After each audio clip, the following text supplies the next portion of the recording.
Sanctuary cities are seeing the alarming effect the illegal migrant crisis has had on their neighborhoods, healthcare, and schools. In fact, a new report shows just how crowded classrooms have become in Philadelphia. Some students at some schools, like Lincoln High School, for example, have to eat lunch at 9 a.m. because they have to space out the dining slots for the 1,000 extra migrant kids that have arrived. Now, all of this happening as some of these same Democratic mayors say they will defy any orders of the new Trump administration. Well, joining us now to discuss this and more is Mark Morgan, the former acting commissioner of Customs and Border Protection and visiting fellow at the Heritage Foundation. Mark, good morning to you. Trump did say yesterday he will declare a national emergency to carry out his campaign promise of, mass deportations. But you have this issue with these sanctuary cities and these sanctuary states that plan to go against the very call to fix the issue plaguing some of these communities. How's this going to work? Well, Jan, first of all, we've been talking about this for several years now, the very premise of sanctuary cities. They don't just carve out a certain demographic of those that are in the country illegally. They protect anyone that's in the country illegally, including someone that's come to our country illegally and then committed another violent act while in the United States. Sanctuary cities refuses to allow local law enforcement to work with federal agencies to detain and remove that individual. It's absurd. It's illogical. How is that legal? Can Congress create legislation to ban a sanctuary city or state?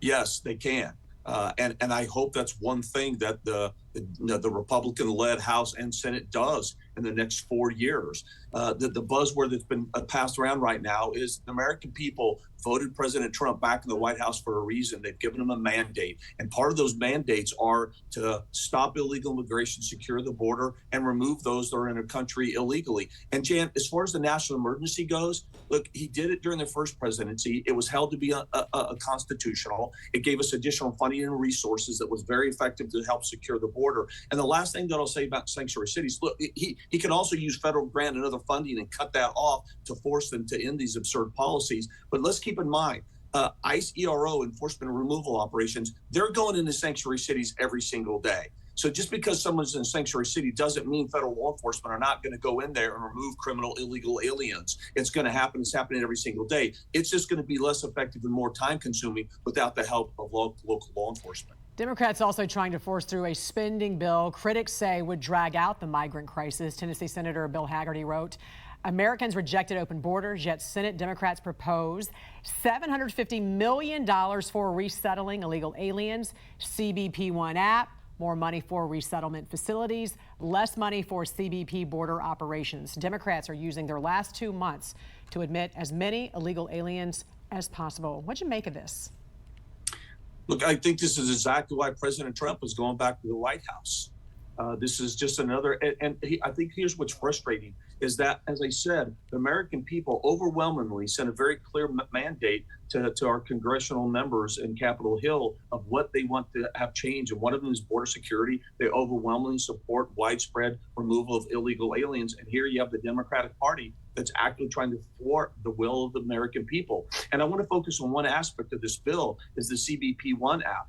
You and I have talked about this several times. This is the heart of the shell game, right? Yes. So instead of, encouraging people to illegally enter in between the ports of entry, they just shepherd them into our ports of entry where they're still released in the United States. The Democrats are now trying to codify that in law to make it more difficult for the president to actually stop the flow of illegal immigration. It's just absurd. And again, this is exactly why Trump's going back to the White House. And there is a backlog, Mark, of 2 million asylum cases currently in this country. What's your thoughts when you hear talk about the cost to deport an illegal immigrant? What about the cost to keep them here? How many billions has it cost taxpayers for housing, health care, basic necessities? Yeah, Jan, look, this is why I love talking to you. It's just common sense. The chairman of the House Homeland Security Committee, Mark Green, while during his impeachment process for Alejandro Mayorkas, saw that, look, the last 4 years, illegal immigration has cost taxpayers $500 billion. So regardless of what the numbers it is to remove people have been floating around, it's still a net win. It's going to be cheaper to remove people than keep people in the country illegally. And the last thing that I'll say is, what's the cost to our nation's safety and national security? I wonder if the mother and father and family of Laken Riley is worried about the cost, because had they done the right thing, had we secured our borders, had we not had sanctuary cities, their daughter, Laken Riley, the 22-year-old nursing student in Georgia, would still be alive today. Former Acting Commissioner of Customs and Border Protection and visiting fellow at the Heritage Foundation, Mark Morgan. Great talking to you. Thanks for joining us this morning.